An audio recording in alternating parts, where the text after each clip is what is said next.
अस्सलामुअलैकुम, welcome to classic entertainment channel. कैसे हैं आप सब? आज मैं लेकर आई हूँ आपके लिए novel you are my heart की किस्त नंबर 6, जिसको शुरू करने से पहले वीडियो को लाइक कर लें, चैनल को सब्सक्राइब करके बेल आइकन को प्रेस कर लें ताकि आपको नेक्स्ट एपिसोड पर वक्त मिल सके। तो फिर स्टार्ट करते हैं you are my heart episode 6।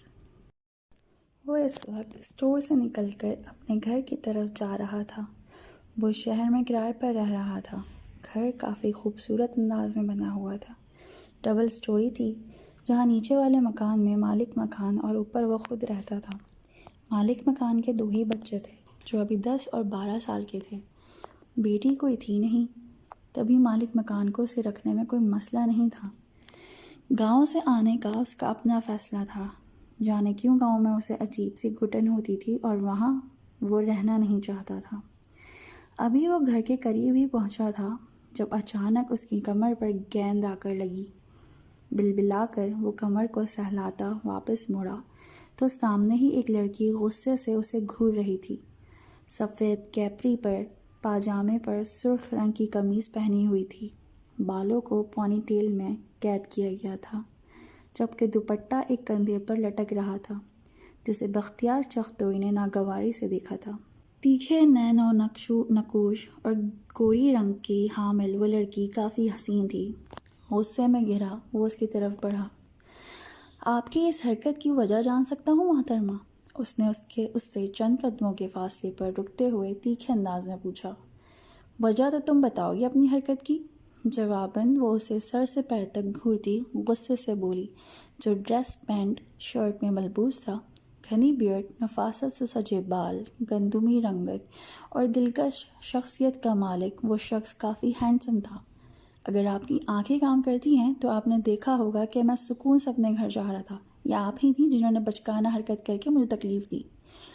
Bakhtiyar का लहजा सख्त था, जिस पर सामने खड़ी लड़की ने आंखें घुमाईं। मैं अगर वक्त पर बाहर आती तो यकीनन तुम्हें रंगे हाथों पकड़ती, मगर मेरे बाहर आने तक तुम फरार होने की कोशिश कर रहे थे, उसने तंज़ी अंदाज में कहा। आपको तमीज़ नहीं है किसी से बात करने की? और मैंने कोई गलत हरकत नहीं की है, आपको यकीनन गलतफहमी हुई है, सपाट लहजे में कहकर वो जाने लगा था। उसे हैरत हुई थी उस लड़की के तुम करके बात करने पर। हुस्ना, मलिक को अच्छे से पता है किससे कैसे बात करनी है, समझे? और कितने कोई ढीठ हो तुम। 10 बार हमारे घर की बैल बजाकर भाग रहे थे, अब मैंने पकड़ लिया तो मुकर रहे हो? हुस्ना ने अपने घर की तरफ इशारा करते हुए कहा तो बख्तियार ने हैरत से पहले हुस्ना को और फिर अपने घर के सामने वाले घर को देखा, जो काफ़ी बड़ा और ख़ूबसूरत था। दोनों घरों के दरमियान सड़क थी। मैं आपको छोटा बच्चा लगता हूँ जो ऐसी हरकत करेगा? बेयकीनी से अपनी तरफ इशारा किया तो हुस्ना ने सड़ता पैर उसे घूरा, जो उससे भी लंबा था।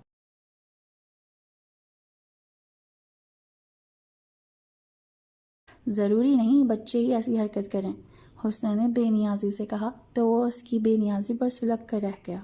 सिर्फ बच्चे ही ऐसी हरकतें करते हैं, और अगर आपको इतनी ही तंगी हो रही है तो सीसीटीवी लगवा लें ताकि मुजरिम का आसानी से पता चल सके।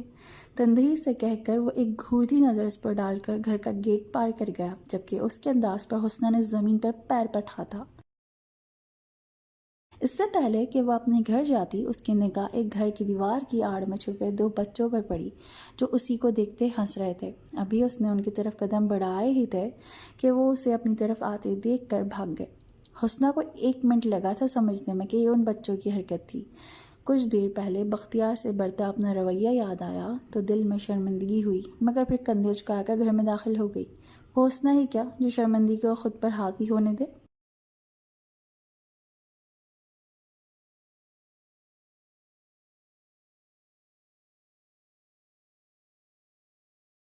अबीज़ मलिक इस वक्त एक दूसरे स्कूल के प्रिंसिपल से मुलाकात के बाद वापस स्कूल के लिए रवाना हुआ था, जो कुछ याद आने पर वो बाज़ार की तरफ गाड़ी मोड़ गया।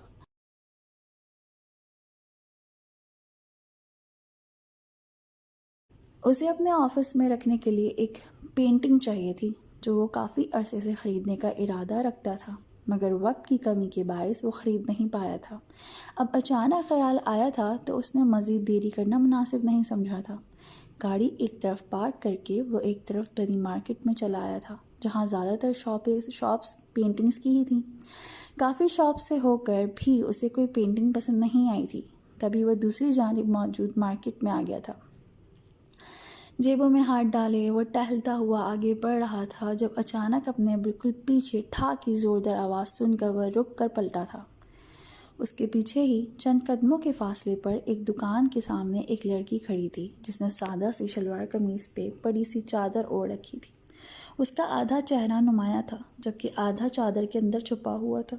उसके अंदर ही एक 18-19 साल का लड़का खड़ा था जिसने उस चेहरे पर हाथ रखा हुआ था। आंखों में खौफ था जबकि चेहरे पर भी हवाइयाँ उड़ी हुई थी। हर आती जाती लड़की को बिकाऊ माल समझा है क्या, जो बगैर डरे उसको हरासा करने की कोशिश करते हो? लोग तो थप्पड़ की आवाज़ पर ही उसकी जानिब मुतवज्जह होना शुरू हो गए थे। अब उसकी ऊंची आवाज़ पर एक मजमुआ सा बन गया था। देखिए बाजी, आपको गलतफहमी। उस लड़की ने खुश होठों पर जुबान फेर कर उन्हें तर करते कनखियों से इर्द गिर्द जमा होते लोगों को देखकर अपनी सफाई में कुछ कहना चाहा। बाजी, अब मैं बाजी हो गई? थप्पड़ लगने से पहले तक तो तुम्हारे लिए मैं एक लड़की थी जिसे तुम यहाँ यहाँ छू रहे थे। उस लड़की ने तेज़ी से उसकी बात काटते हुए उस लड़के की कमर की तरफ हाथ बढ़ाया तो वो बिदक कर पीछे हुआ। क्या हुआ? जब तुम मुझे टच कर रहे थे तब तो तुम्हें शर्म नहीं आई, अब कैसी शर्म? उसने सर्द लहजे में कहा, जिस पर उस लड़के ने सर झुका लिया। उसकी आंखों में आंसू आने लगे थे। हो सकता है आपको गलतफहमी हुई हो। उसके चेहरे की तरफ देखें, वो ऐसा नहीं लगता जैसा आप कह रही हैं। अभी ना चाहते हुए भी बात में मुदाखलत की।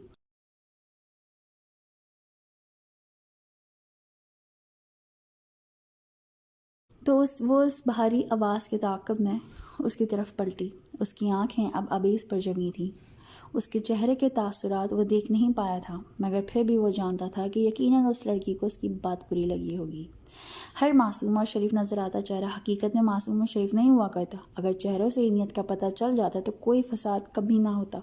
और आप खुद एक मर्द हैं, एक मर्द का ही साथ देंगे। मुझे अपनी बात साबित करने के लिए किसी को सफाई देने की ज़रूरत नहीं, लेकिन आप ये ज़रूर सोचिएगा कि अगर आपकी बहन आपसे ऐसा कुछ किसी लड़की के बारे में कहती तो क्या आप उसे भी यही कहकर चुप करवा देते कि उसे गलतफहमी हुई है? उस लड़की ने उसकी आंखों में आंखें डालकर तल्ख अंदाज में पूछा, बिहेव योरसेल्फ। जाने क्यों, मगर उसे उसकी बात सुनकर गुस्सा आया था। अगर कोई उसकी बहन के साथ ऐसा कुछ करने की कोशिश करता तो वो उसे ज़िंदा ज़मीन में गाड़ देता।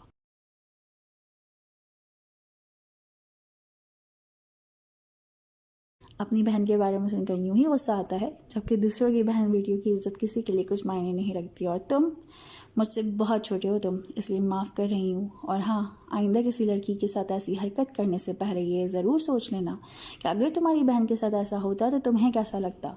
उसे जताते अंदाज में कहकर वो उस लड़के की तरफ मुड़ी जो अब भी सर झुकाए रो रहा था। उस पर एक तासुफ भरी निगाह डालकर वो पलटी। मुझे माफ़ कर दें बाजी, आइंदा कभी ऐसा नहीं करूँगा। उस लड़के की आवाज़ ने जहाँ उसे कदम रोके वहीं अबीज़ मलिक को हैरत ने आन घेरा था। यानी वो लड़का झूठा और वो लड़की सच्ची थी। मैंने तुम्हें माफ़ किया, मगर आइंदा याद रखना कि यहाँ तो दुनिया की रंगीनी में खोकर तुम चंद पल की खुशी हासिल कर लोगे, मगर आखिरत में अल्लाह के गज़ब से नहीं बचोगे। एक जताती नज़र अबीज़ पर डालकर वो पलट गई थी। अबीज़ ने गहरा सांस भरकर इर्द गिर्द देखा तो लोगों का मजमा छटने लगा था। वो लड़का भी जा चुका था। बग़ैर पेंटिंग ख़रीदे वो भी अपनी कार की जानिब बढ़ा और फिर स्कूल की तरफ रवाना हो गया। वो स्कूल पहुंचा तो रिसेप्शन डेस्क पर काफ़ी हुजूम था। वो एक इकताई नज़र वहाँ डालकर अपने ऑफिस में आ गया। अभी वो अपनी कुर्सी पर बैठा ही था जब दरवाज़ा नॉक करके स्कूल के वाइस प्रिंसिपल तलहा अहमद अंदर आए, जिनकी उम्र 40 साल के लगभग थी। गुड आफ्टरनून सर, उन्होंने कहा तो वो सर हिलाकर जवाब देता सामने रखी फ़ाइल खोलने लगा जिसमें नए टीचर्स की सीवी को फाइल अप किया गया था। सर, जो टीचर्स हायर किए गए थे उनको बुला लिया गया है। हमारी डिमांड्स पर जो पूरा उतर रहे हैं उनको रख लिया गया है। अब डेमो लेना बाकी है। मगर तलहा अहमद ने सारी बात बताते आखिर में बात अधूरी छोड़ दी। मगर अबीज़ ने फ़ाइल से सर उठाकर तलहा अहमद की जानिब देखा। एक मिस हैं, उन्हें जॉब चाहिए मगर टीचिंग की नहीं। तलहा अहमद ने कहा तो अबीज़ के माथे पर बल पड़े। पूरी बात क्या बताया करें तलहा साहब। अबीज़ के लहजे में नागवारी थी। तलहा अहमद की उम्र का लिहाज से वरना वो शायद उन्हें कुछ कह देता। दरअसल वो मिस ज़्यादा पढ़ी लिखी नहीं है, इसलिए पढ़ा तो नहीं सकेंगी, इसलिए उन्हें कोई और काम चाहिए। तलहा अहमद ने तेज़ी से बताया। मैंने कोई रफ़ाई इदारा नहीं खोल रखा जो ऐरे गैरे को नौकरी देता फिरूँ। अगर पढ़ी लिखी नहीं है तो फिर किसी के घर में सफाई सुथराई का काम कर लें, ये काम एक अनपढ़ पे जचता है। अभी इसने गुस्से से कहा तो वह तलहा अहमद खजल से हो गया। सर वो सेकंड टाइम किसी के घर में काम ही करती हैं, इसलिए फ़र्स्ट टाइम कहीं और काम करना चाहती हैं। तलहा अहमद ने उसकी बात काटी तो अबेज़ ने तंजिया नज़रों से नहीं देखा, से उन्हें देखा, जैसे कह रहा हो कि अब घरों में काम करने वाली एक लड़की उनके स्कूल में काम करेगी। मिस हरीम की शादी है सर, अगर आपकी इजाज़त हो तो मैं उन्हें उनका काम सौंप दूँ। तलहा साहब ने बाज ना आते कुछ झिझक कर कहा तो अबे इसे जांचने वाले अंदाज में उन्हें देखा। वो लड़की आपकी कुछ लगती है क्या? अबेज़ ने आबरू उचका कर पूछा तो वो गड़बड़ा से गए। नहीं सर, वो मेरी कुछ नहीं लगती, दरअसल वो मेरी बेटी की उम्र की हैं और काफ़ी सुलझी हुई लगती हैं, तो मैंने सोचा कि तलहा साहब ने धीमे से लहजे में कह फिर से बात अधूरी छोड़ दी। तो आपने सोचा कि आप उन्हें यहाँ जॉब दिलवा दें। हमारा एक मायार है तलहा साहब, और आप भी जानते हैं कि हम ऐसे लोगों को नहीं रखते। अभी इस तल्ख लहजे में उन्हें जताया तो वह अपना सा मुँह लेकर रह गए। आप एक दफ़ा उनसे मिल तो लें प्लीज़ सर, तलहा साहब ने इल्तिजाई अंदाज में कहा तो वह गहरा सांस भर कर रह गया। ठीक है, भेजो उन्हें अंदर, अबेज़ ने कहा तो खुशी से सर हिलाते बाहर की जानिब बढ़ गए। उनके जाने के बाद अबेज़ फाइल में रखी सीवीज़ देखने लगा। अभी 5 मिनट ही गुजरे थे जब दरवाजे पर दस्तक हुई। कम इन, मसरूफ़ से अंदाज में कहता वो फाइल पर ही झुका रहा था। किसी के कदमों की आवाज़ उसे करीब आती महसूस हुई। इससे पहले कि वह सर उठाकर उसकी तरफ मुतवज्जा होता, एक मुतरन्नम आवाज़, जानी पहचानी आवाज़ ने उसे मुखातिब किया था। अस्सलाम वालेकुम सर। वो चौंक कर उठाता सामने देखने लगा जहाँ वही बाजार वाली लड़की खड़ी थी। उस वक्त जो चेहरा उसे नज़र नहीं आया था इस वक्त मुकम्मल उसके सामने था, जो बेहद हसीन था। आंखों में सर्दपन और अजनबियत सी थी, जैसे उसने उसे पहचाना ना हो। उसका चेहरा काफ़ी दिलकश था, जबकि उसकी निगाहों का मरकज़ वो खूबसूरत बड़ी बड़ी स्याह गहरी आंखें थीं जो उसे किसी की याद दिला गई थी, वो याद जो उसे हमेशा अज़ियत देती थी। इस वक्त भी वो उसी हुलिये में थी जिस हुलिये में उसने उसे बाजार में देखा था। मुझे तलहा साहब ने भेजा है, उसे एकटक अपनी तरफ देखते पाकर उसने नामहसूस अंदाज में अपनी चादर का पल्लू दबोचा था। उसे देखकर वो शर्मिंदा हुआ था कि वो उससे ख़ुद को गैर महफूज तसव्वुर कर रही थी। जी बैठें, संभल कर उसे अपने सामने वाली कुर्सी पर बैठने का इशारा करता वो नज़रों का जाविया बदल गया। कितनी तालीम है आपकी? शक्ल से वो उसे पढ़ी लिखी लगी थी, मगर तलहा साहब के मुताबिक वह किसी के घर में काम करती थी और ज़्यादा पढ़ी लिखी भी नहीं थी। मिडिल, उसने बगैर शर्मिंदा हुए कहा तो हैरत से उसे देखने लगा। उसके स्कूल में नर्सरी का टीचर भी BSc से कम का नहीं था और ये मोहतरमा मिडिल करके वहाँ नौकरी लेने आई थी। आपका नाम और उम्र? अबीज़ ने संजीदगी से पूछा। मेरा नाम तहूर फातिमा है और मेरी उम्र 26 साल है, तहूर फातिमा ने कहा तो वह गहरा सांस भर कर रह गया। उम्र 26 साल और तालीम मिडिल, वो कैसे इसे नौकरी दे देता? आप मैरिड हैं? अबीज़ ने बेसाख्तगी से पूछा तो तहूर के माथे पर शिकनें नमूदार हुईं, जिससे अबीज़ को अपने सवाल की नौयत का अंदाज़ा हुआ। मेरे ख्याल से काफ़ी ज़ाती नौयत का सवाल है जो आपको नहीं पूछना चाहिए, तहूर ने सपाट लहजे में कहा। हमारे स्कूल में मिडिल तालीम के साथ सिर्फ स्वीपर की नौकरी ही मैसर है, अगर आप करना चाहें तो। उसका एटीट्यूड देखते अबीज़ ने सख्ती से कहा तो वह सर हिला गई। मुझे मंजूर है, मगर तनख्वाह भी फिर अच्छी होनी चाहिए। तहूर ने नौकरी कबूल करते साथ में शर्त रखी तो अबीज़ को हैरत का झटका लगा। वो लड़की स्वीपर बनने को भी तैयार थी, ऐसी क्या मजबूरी थी उसकी? वह सोचने पर मजबूर हुआ था। ओके, आप कल से आ जाइएगा, आपको काम समझा दिया जाएगा, अबीज़ ने कहा तो वह इस्तेहज़ाई अंदाज में मुस्कुराई। मुझे पता है कि खाक रोग की क्या काम होते हैं, आप फिक्र मत करें, आपको शिकायत का मौका नहीं मिलेगा। बेतासुर लहजे में कहकर बगैर उसके सुने वो उसके ऑफिस से बाहर निकल गई थी। अजीब लड़की है। उसके जाने के बाद वह बड़बड़ाने वाले अंदाज में बोलता वापस फाइल पर झुक चुका था। किस्मत जाने अब क्या मोड़ लेने वाली थी, लेकिन जो भी था ये तो तय था कि अबीज़ मलिक की ज़िंदगी में एक नया बाब शुरू होने जा रहा था, और अगर उस बाब का इख्तिताम तहूर फातिमा पर जाकर होता तो अबीज़ मलिक की ज़िंदगी से इन्फाल का नाम निशान भी मिट जाता, जो न जाने कहाँ दर बदर हो रही थी।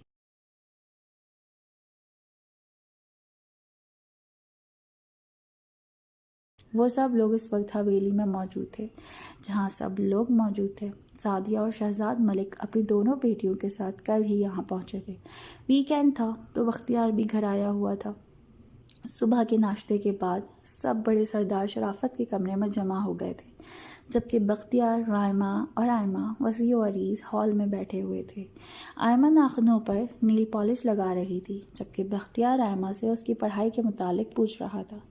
बहराम अपने कमरे में था और अब तक बाहर नहीं आया था। वैसे बख्तवीर साईं, आपको शहर में कोई पसंद नहीं आई क्या? मेरा मतलब लड़के तो अपनी पसंद से ही शादी करते हैं, रायमा ने शरारत से पूछा था, जिस पर बख्त कहकहा लगा उठा। और ये तुमसे किसने कहा? बख्त ने दिलचस्पी से पूछा। मैं बहुत अक्लमंद हूँ, इसलिए मुझे पता है। रायमा ने फर्जी कॉलर उचकाया तो वो एक बार फिर हंस दिया। अभी तक मुझे तो कोई पसंद नहीं आई, मगर मैंने सुना है कि रायमा मलिक की शादी करी हुई है। बख्त ने भी शरारत से कहा। अच्छा, मुझे नहीं पता था। क्या क्या कहा आपने? बेध्यानी से उसकी बात का जवाब देती आखिर में बात समझ आने पर वह हैरत से चिल्लाई। उफ जालिम लड़की, कान के पर्दे फाड़ दिए मेरे। ज़रा एहतियात करो, अगर मैं बहरा हो गया ना तो कोई शहर वाली तो क्या गांव वाली भी घास नहीं डालेंगे मुझे। बख्त ने अफसरदगी से कहा, मगर आंखों में शौकपन था। लगता है तुम्हें बहुत जल्दी है शादी की, आयमा ने तीखे अंदाज में कहा तो वह ज़ोर शोर से सर हिला गया। बिल्कुल, ये भी कोई पूछने वाली बात है? मेरा बस चले तो अभी शादी कर लूँ, बख्त ने पुरजोश अंदाज में कहा तो रायमा मुस्कुराई। हाँ हाँ, क्यों नहीं, बस ये समझो कि जल्द ही तुम्हारी शादी होने वाली है। मायने ख्याल अंदाज में कहकर वो नाखूनों पर फूंक मारती उठी और सीढ़ियों की जानिब बढ़ गई। इरादा बहराम कमरे में जाने का था। ये क्या कहकर गई है? बख्त ने हैरानी से रायमा को देखते पूछा, जो खुद भी हैरान थी। मुझे खुद नहीं मालूम, खैर उसे छोड़ो, वो तो फजूल ही बोलती है, बख्त ने लापरवाही से कहा। वैसे आज अगर आप ही होती तो सबसे पहले उनकी शादी होती ना? रायमा के लहजे में यासियत थी। वो होती तो ही ना। वैसे सबसे पहले उनकी ही शादी हुई थी। ये अलग बात है कि जिन हालात और जिस तरीके से उनकी शादी की गई वह बिल्कुल भी ठीक नहीं था। बख्त के लहजे में भी उदासी थी। पता नहीं कहाँ होंगी और किस हाल में। रायमा का लहजा भीगा हुआ था। तुम बस दुआ करो कि वो जहाँ भी हों ठीक हों और बिल्कुल खैरियत से, बख्त ने कहा तो वह सर हिला गई। दुआ और सब्र करने के अलावा उनके पास और कोई रास्ता भी नहीं था। वो कमरे में दाखिल हुई तो पूरा कमरा अंधेरे में डूबा हुआ था। खिड़कियों पर भी पर्दे पड़े हुए थे कि बाहर की रोशनी भी अंदर आने से नाकाम हो रही थी। आयमा ने अंदाजे से कमरे की सारी बत्तियां रोशन कर दीं, जिस पर चंद पल के लिए उसकी आंखें चुंधिया गई थीं। कुछ पल बाद उसने कमरे में इर्द गिर्द निगाह दौड़ाई तो सामने ही रॉकिंग चेयर पर बैठा बहराम चुगतोई उसे गुस्से से घूर रहा था। कमरा काफ़ी बड़ा और जदीद फर्नीचर से सजा हुआ था। जदीद फर्नीचर और पेंटिंग से मुज़य्यन कमरे में बहराम चख्तोई की एक भी तस्वीर नहीं थी, क्योंकि उसे कमरे की दीवारों को अपनी तस्वीरों से सजाना बिल्कुल पसंद नहीं था। बहराम की घूरती निगाहों को महसूस करती वो अदाए बेनियाजी से मुस्कुराई और उसकी जानिब बढ़ी। जहाँ से आई हो वहीं वापस चली जाओ आयमा। इससे पहले कि वो उसके करीब आती वो गुस्से से बोला था। उफ़, क्या हो गया है बहराम? हम इतनी देर बाद मिले हैं तो ज़रा खुशी का इजहार तो करो। आयमा ने उसकी बात नज़रअंदाज करते अपनी कही तो वो गुस्से से उठ खड़ा हुआ। कल जो कुछ हुआ था उसका गुस्सा अभी तक उतरा नहीं था, जो अब आयमा मज़ीद उसे गुस्सा दिलाने आ गई थी। खुशी का इजहार उनके सामने किया जाता है जिनसे मिलकर खुशी हुई हो, और अफसोस की बात यह है कि मुझे तुमसे मिलकर खुशी तो क्या होनी थी, अलबत्ता तुम्हें देखकर गुस्सा ज़रूर आया है। बहराम ने जताती नज़रों से उसे देखते कहा, जिस पर वो तिलमिलाई, मगर होठों पर मुस्कुराहट हुनूस कायम थी। आज खुशी नहीं हुई तो क्या हुआ? अब तो रोज़ मुझे देखना पड़ेगा। फिर तुम तो क्या ये पूरी हवेली खुशी के गीत गाएगी? आयमा ने मायने ख़ेज़ी से कहा तो बहराम ने उसे घूरा। इस बकवास का मतलब? बहराम ने सर्द लहजे में कहा तो वो उसके ज़रा करीब हुई। मतलब ये कि अब मैं हमेशा के लिए इस हवेली में तुम्हारी दुल्हन बनकर आने वाली हूँ। उसके करीब होकर उसकी कमीज़ की कॉलर को जकड़ती वो खुमार भरे लहजे में बोली तो बहराम की आंखों में शरारे दौड़ने लगे। ये तुम्हारी हसरत ही रह जाएगी आमा मलिक, क्योंकि तुम जैसी लड़की कभी मेरी बीवी नहीं बन सकती। बहराम ने फुंकारते हुए उसे खुद से दूर झटका था, जिस पर आयमा 2 कदम पीछे को लड़खड़ाई थी। मुझ जैसी से क्या मुराद है तुम्हारी? आयमा ने भड़क कर पूछा तो बहराम ने एक इस्तेहज़ाइया नज़र उसके हुलिये पर डाली, जो उस वक्त तंग कमीज़ और चूड़ीदार पजामे में मलबूस थी। दुपट्टा बेनियाजी से कंधे पर झूल रहा था, जबकि चेहरा मेकअप से लदा फंदा था। होठों पर गहरे सुर्ख रंग की लिपस्टिक सजा रखी थी। ऐसे दावत देते हुलिये को देखकर बहराम को उसका कज़न होने पर अफसोस हुआ था। तुम जैसी यूँ सज संवर कर गैर मर्दों को लुभाती है, जिसे अपनी इज्जत और पर्दे का ख्याल तक नहीं। बहराम ने नखुवत से कहकर रुख फेरा। तो आयमा के तन बदन में आग लग गई। बकवास बंद करो तुम बहराम, मैं सिर्फ तुम्हारे लिए सजती संवरती हूँ। बचपन से लेकर अब तक सिर्फ और सिर्फ तुम्हें चाहा है मैंने। वो उसकी दूसरी बात नज़रअंदाज करती हुई चिल्लाई थी, आवाज़ नीची। मुझे ऊंची आवाज़ में बात करने वाली लड़कियां बिल्कुल नहीं पसंद। और क्या कहा? मेरे लिए? मैं भी तो गैर मर्द ही हूँ ना, बहराम ने नागवारी से कहते आखिर में इस्तफसार किया। तुम मेरे होने वाले शौहर हो और तुम्हारे लिए मैं सच संवर सकती हूँ, वो रिटाई से कहकर मुस्कुराती हुई दरवाजे की तरफ बढ़ी। बहराम चख्तोई मरकर भी तुमसे शादी नहीं करेगा, और एक बात तो तुम भी अच्छे से जानती हो, अगर नहीं भी जानती तो इस बात को अपने दिमाग में बिठा लो कि बहराम चख्तोई के साथ कोई भी ज़बरदस्ती करके उस पर अपना फैसला हरगिज़ नहीं थोप सकता। बहराम ने सर्द लहजे में उसे जताया तो वह उसकी तरफ पलटी। मैं भी आयमा मलिक हूँ, जो चाहती वो हासिल करके रहती हूँ, और इसके लिए चाहे मुझे कुछ भी करना पड़े तुम्हें मैं भी हासिल करके रहूँगी। तुम सिर्फ मेरे हो, याद रखना। ज़िद्दी और जुनून भरे अंदाज में बोलती वो वहाँ से बाहर निकल गई थी। बहराम ने तेज से दीवार पर मुक्का रसीद किया, जिसकी वजह से दीवार को तो कुछ नहीं हुआ, मगर उसके हाथ की पुष्ट में काफ़ी रगड़ आई थी, जिससे उठती जलन को वह नज़रअंदाज कर गया था। वह इस वक्त यूनिवर्सिटी से निकलकर बाइक पर सवार होता घर जा रहा था, जब उसकी निगाह रास्ते में एक तरफ रुकी सियाह कार पर पड़ी। वो उसे नज़रअंदाज करता आगे बढ़ जाता, अगर उसकी निगाह कार के पास परेशानी से टहलती किसी को फ़ोन मिलाती अजिया पर ना पड़ी होती। उसने तेज़ी से बाइक उसके करीब जाकर रोकी और हेलमेट उतारा। अजिया, जो किस अजनबी को अपने करीब रुकते देखकर चौंकी थी, ऑन अब्बास को देखकर पुरसुकून हुई। क्या हुआ, यहाँ क्यों खड़ी वैसे? ऑन फिक्रमंदी से पूछता बाइक से उतरा। गाड़ी ख़राब हो गई ऑन भाई, अब स्टार्ट नहीं हो रही, अजिया ने उसे परेशानी बताई। तो तुम चेक करके निकलती ना घर से, या तहसीन को साथ ले लेती? उसे टोकता हुआ वो गाड़ी के बोनट की तरफ आया। वो इस वक्त हॉस्पिटल होता है और बाबा घर पर नहीं थे, अजिया ने बताते हुए उसे देखा, जो मसरूफ़ अंदाज में बोनट पर झुका तारों के साथ छेड़छाड़ कर रहा था। वैसे जा कहाँ रही थी? ऑन ने नरमी से पूछा। अब्बी से मिलना। उसके पूछने पर अजिया ने चहक कर कहा तो ऑन ने ठिठक कर उसका मनमोहना चेहरा देखा। जाने क्यों अभी इसके नाम पर ही अजिया के चेहरे पर दिए जगमगाने लगते थे। अभी और मैं हम उम्र ही हैं जिया, फिर मुझे भाई और अब्बी को इसके नाम से क्यों पुकारती हो? ऑन ने धड़कते दिल से पूछा था। दिल में वह दुआ कर रहा था कि जैसा वो सोच रहा है वैसा ना हो, क्योंकि अगर ऐसा हो जाता तो उसका अपना दिल टूट जाता, जो न जाने कब से अजिया मलिक के नाम पे धड़कने लगा था।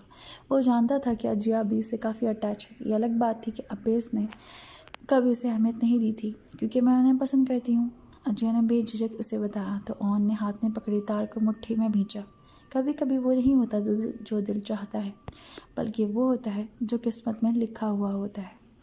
अजिया अबीस के डांटने और सख्ती पे ही उसे आप कहकर बुलाने लगी थी, क्योंकि वह नहीं चाहती थी कि अबीस को उसकी कोई भी बात बुरी लगे। वो भी तुम्हें पसंद करता है? ऑन ने ज़ब्त के कड़े मराहिल तय करते अटक कर पूछा। वो पसंद नहीं भी करते तो उन्हें पसंद करना होगा, क्योंकि अजिया मलिक उन्हें पसंद करती है। अजिया के लहजे में ज़िद्दीपन और जुनून था। हुंकार भरकर वह हाथ झाड़ता पीछे हटा। वह अबेस का जवाब जानता था कि वो किसी से मोहब्बत नहीं करता, फिर शादी करना तो दूर की बात थी। वो तो अभी तक उस लड़की को भूल नहीं पाया था, ना ही उसे अपनी ज़िंदगी से निकाले बगैर आगे बढ़ना चाहता था। ऐसे में अजिया की ज़िद और उसकी मोहब्बत की अबेस के नज़रों में कोई अहमियत नहीं थी। गाड़ी स्टार्ट करके देखो, ऑन ने उससे कहा तो वह सर हिलाती गाड़ी में बैठी। गाड़ी स्टार्ट की तो वो स्टार्ट हो गई। थैंक यू ऑन भाई, अजिया ने खुशी से सरशार होते कहा तो वह सर को खम करता एक तरफ हो गया। अजिया गाड़ी लिए चली गई तो वह भी पुरसोच अंदाज में बाइक पर बैठता घर की तरफ रवाना हुआ। ऑन अब्बास अजिया को तब से पसंद करता था जब से उसने अजिया को पहली बार अबीस के घर में देखा था। वो अबेस की तरह उससे भी बहुत फ्रेंड थी। और जब अबेस के यहाँ रहने आती, ऑन बहाने से ही सही, मगर अबेस के घर सिर्फ अजिया को देखने और उससे मिलने के लिए जाता था। अजिया उसकी पसंद से कब उसकी मोहब्बत में बदली उसे खबर भी ना हुई थी, और जब वो उसे अपनी ज़िंदगी में शामिल करने का सोच रहा था तो ये बात ही उसके दिल को तोड़ कर रख गई थी कि अजिया अबेस को चाहती है। इतने अरसे से उसने ये बात सबसे, हत्ता कि अबेस से भी छुपाई रखी थी कि कहीं उसे बुरा न लग जाए, और अब वो खाली हाथ रह गया था। वो बहुत पहले ही अजिया को अपनी ज़िंदगी में शामिल करने का इरादा रखता था, मगर तालीम के बाद पहले तो उसके पास जॉब नहीं थी, फिर 2 साल पहले चचा की अचानक मौत ने उसे शादी करने से रोक दिया था। उसके माँ बाप उसके बचपन में ही एक एक्सीडेंट में वफात पा गए थे, जब वो दुनियादारी को समझने के लायक भी नहीं था। यूं वो अपने चचा चची के पास आ गया, जो औलाद की नेमत से महरूम थे। उन्होंने उसे अपनी सगी औलाद की तरह पाला था और आला तालीम दिलवाई थी। अब उसकी ज़िंदगी में सिर्फ एक ही रिश्ता बचा था, और वो थी उसकी चची, जिसे वो शुरू से ही माँ जी कहता आया था। आज वो ज़रा जल्दी स्कूल आया था। स्कूल आने के बाद उसने सारी क्लासेस में एक राउंड लगाया था और फिर मुतमईन होते अपने ऑफिस में आया था। तलहा अहमद को बुलाने के बाद उसे कुछ समझाया था, जिसे सुनने के बाद उनके चेहरे पर वाज़ेह हैरानी थी। ये हैरानी उनके चेहरे पर बिल्कुल ना होती अगर कल उन्हें तहूर फातिमा ने ये ना बताया होता कि उनके स्कूल के प्रिंसिपल ने उसे खाकरोब की जॉब दी है, जिसे वो मंजूर कर चुकी है। अब्बेज़ उनके चेहरे पर हैरानी देखता अब्रो उचका गया, तो वो गड़बड़ा कर नफ़ी में सर हिलाते बाहर की जानिब बढ़े। उनके जाने के बाद उसने नई टीचर्स का डेमो लेना शुरू किया था, जिसमें उसे 2.5 घंटे लग गए थे। 3 टीचर्स को सिलेक्ट करके उसने 2 टीचर्स को रिजेक्ट कर दिया था कि उनका कॉन्फिडेंस लेवल 0 था। इस काम के बाद वो वापस अपने ऑफिस में आया था, जहां एक साइड पर मौजूद सोफे पर बैठी अजिया को देखकर उसे नागवारी से सर झटका था। उसे नज़रअंदाज करता हुआ अपनी कुर्सी की जानिब बढ़ा। अजिया ने उसे कमरे में देखा तो चहक कर उठी और उसकी तरफ बढ़ी। आप आ गए? पता है कब से इंतज़ार कर रही थी मैं, अजिया ने उसे देखकर बेतकल्लुफ़ी से कहा, और अबेस को यूँ लगा जैसे उसने कड़वा बादाम चबा लिया हो। न जाने क्यों, मगर उसे अजिया की ये बेतकल्लुफ़ी जहर लगती थी। तो कैसी लगी आपको आज की किस्त? उम्मीद करती हूँ पसंद आई होगी। तो बहुत जल्द मिलते हैं अगली किस्त के साथ। तब तक के लिए अल्लाह हाफ़िज़।